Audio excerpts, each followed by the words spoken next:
Hello students, कैसे हैं आप सभी लोग। मैं हूं Aliza Kishwar and welcome to Power Pages. आज की इस लेक्चर वीडियो में हम डिस्कस करने वाले हैं कुछ इंपॉर्टेंट क्वेश्चंस ऑन यूनिट 3।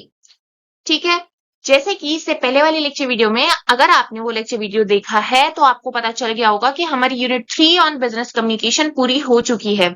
और जैसे हर बार होता है, हर यूनिट पूरी होने के बाद इंपॉर्टेंट क्वेश्चंस का एक लेक्चर वीडियो आता है। इस बार भी आया है और यूनिट 3 के जो क्वेश्चंस आ सकते हैं हम आज उस पर डिस्कस करेंगे। तो चलिए आज का ये लेक्चर वीडियो स्टार्ट करते हैं। सबसे पहला क्वेश्चन देखते हैं, क्या आ सकता है। मैं आपको पहले ही बता दूं, ये क्वेश्चन जरूरी नहीं है as it is question paper में आपको देखने को मिले। ये सिर्फ एक ओवरव्यू है कि ये क्वेश्चंस आ सकते हैं या इससे कुछ मिला जुला आ सकता है। तो अगर आपने ये सारी चीजें पढ़ के आप चले गए तो आपके अच्छे मार्क्स आ सकते हैं, डिस्टिंक्शन आ सकती है। तो चलिए back to our question number 1 देखते हैं। Discuss different types of practices in business communication. यह हमारा पहला क्वेश्चन है। उसमें अगर मान लीजिए ये क्वेश्चन आपका आता है अकॉर्डिंग टू 15 मार्क्स, हम इसे कैसे सॉल्व कर सकते हैं। 15 मार्क्स के अकॉर्डिंग हमें इसे सॉल्व करना होता है।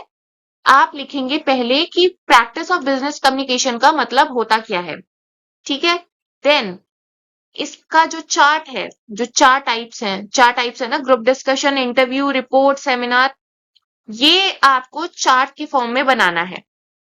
ओके, एक पेज में आप ये लिखेंगे, एक पेज में आप इसका चार्ट बनाएंगे।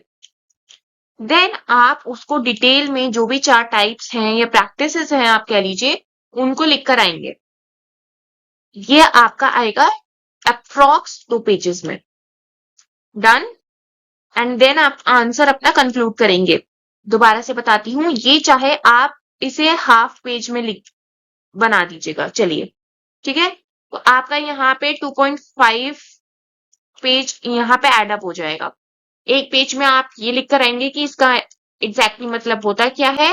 आधे पेज में आप चार्ट बनाएंगे, ऐसे कुछ भी प्रैक्टिसेस इन बिजनेस कम्युनिकेशन ऐसे कुछ करके बना दीजिएगा और फिर ऐसे ऐसे चार टाइप बता दीजिएगा। ठीक है, वो आप अपने अकॉर्डिंग देख लीजिएगा। देन उन चार टाइप्स को आपको अच्छे से एक्सप्लेन करना है। ग्रुप डिस्कशन क्या होता है, रिपोर्ट राइटिंग क्या होती है, और मान लीजिए आप 4 या 5 पॉइंट्स आप लिखकर उस पे आ सकते हैं। ऐसे आपको एक एक टाइप में लिख के आना है। देन आपको अपना आंसर जो है वो कंक्लूड करना है। तो ये आपका 15 मार्क्स के अकॉर्डिंग आंसर सॉल्व हो जाएगा। समझ आया? चलिए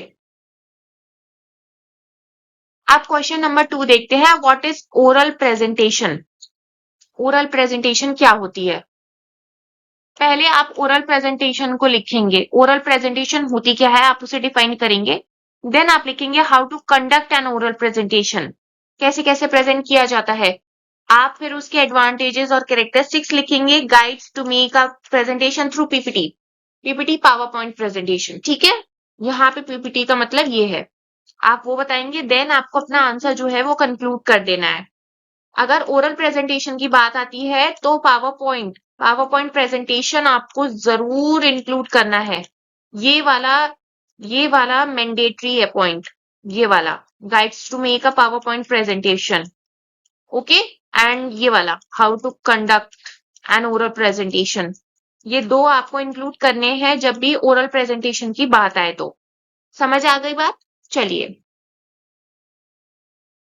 थर्ड क्वेश्चन देखते हैं। Why writing skills are essential, या कह लीजिए इंपॉर्टेंट।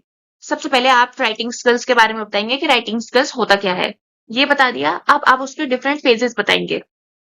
हमने, अगर आपको याद हो तो हमने 4 फेजेस डिस्कस करे थे। Planning, first draft, amendment and editing और फोरकास्टिंग।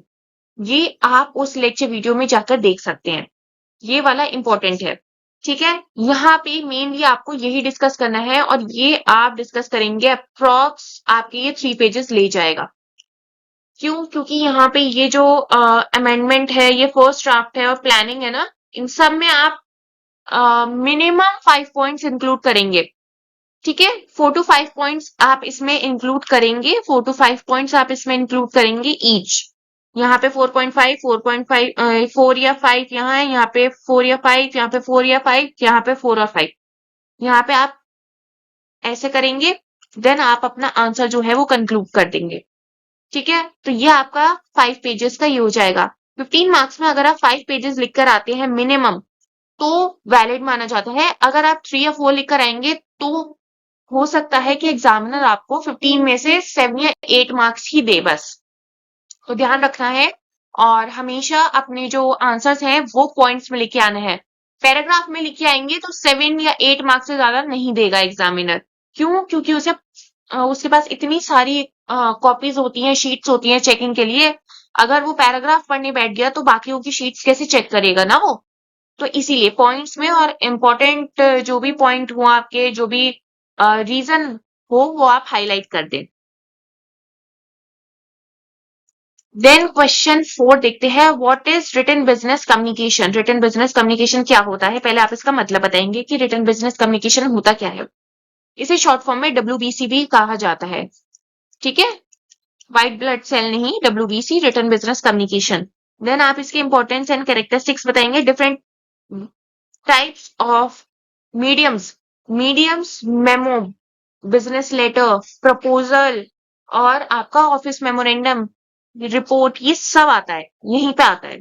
ठीक है, then how to write the written business communication. आप कुछ भी लिख सकते हैं, ऑफिस मेमोरेंडम का ड्राफ्ट जो मैंने बताया हुआ है वो आप लिख सकते हैं। ठीक है, देन आपको अपना आंसर जो है वो कंक्लूड कर देना है।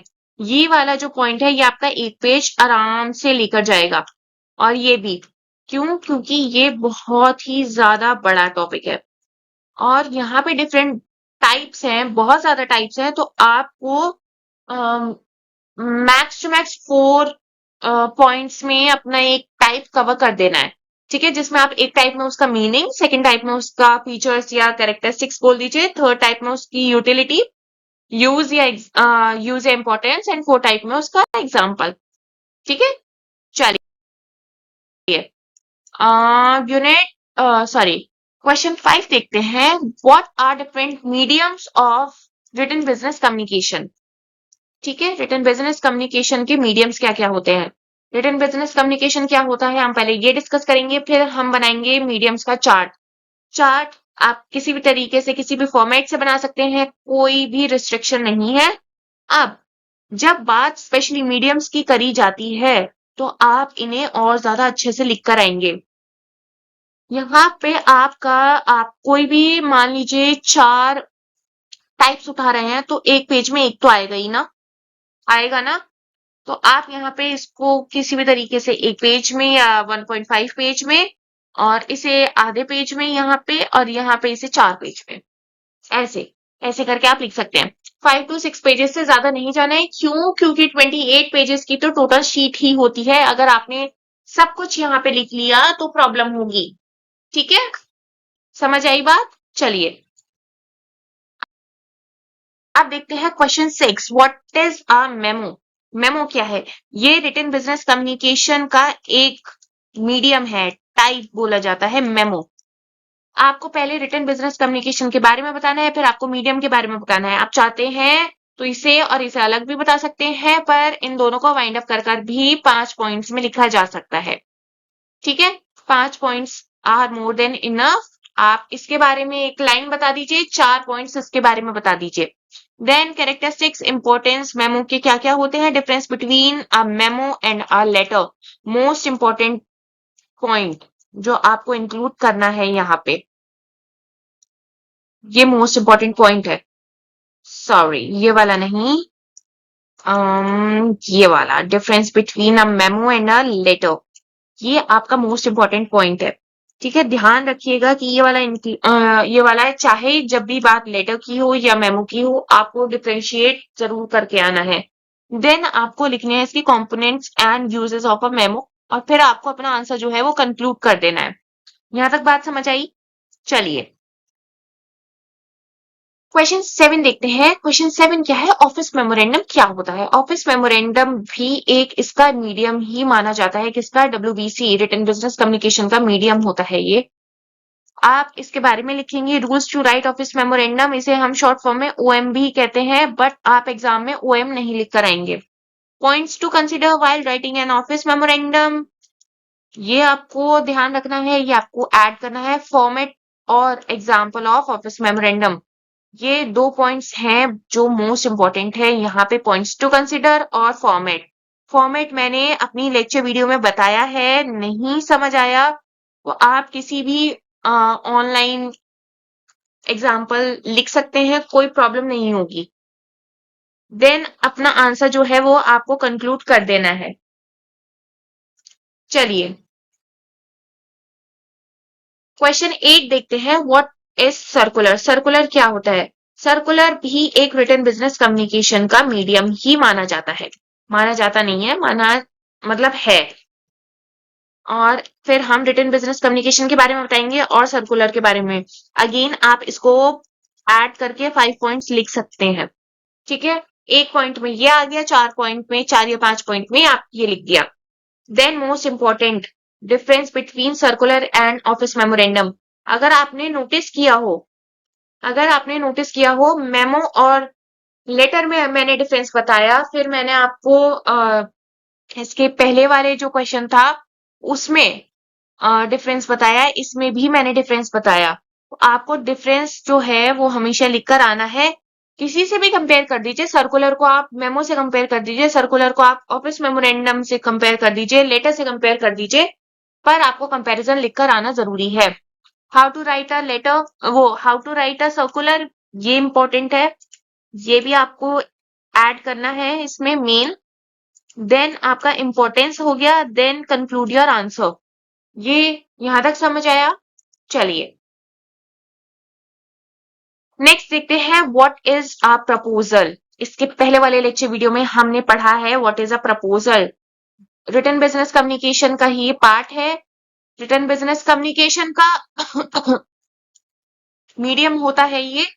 एंड देन प्रपोजल आप बताएंगे, आप इसको एड अप करके 6 पॉइंट्स में सम अप कर सकते हैं। एक पॉइंट में आप रिटन बिजनेस कम्युनिकेशन बता देंगे और बाकी के जो पॉइंट्स आपने ऐड करने हैं आप उसमें प्रपोजल बता सकते हैं। Then components and features of proposal, uses और importance of proposal, then types of proposal, और प्लस आप अपना आंसर जो है वो कंक्लूड कर देंगे। ठीक है, राइटिंग पे मत जाइएगा, यहाँ पे ऐसा ही आता है। ठीक है, कंक्लूड आंसर आपको हमेशा करना है, चाहे आप कंक्लूड लिख दीजिए या समिंग अप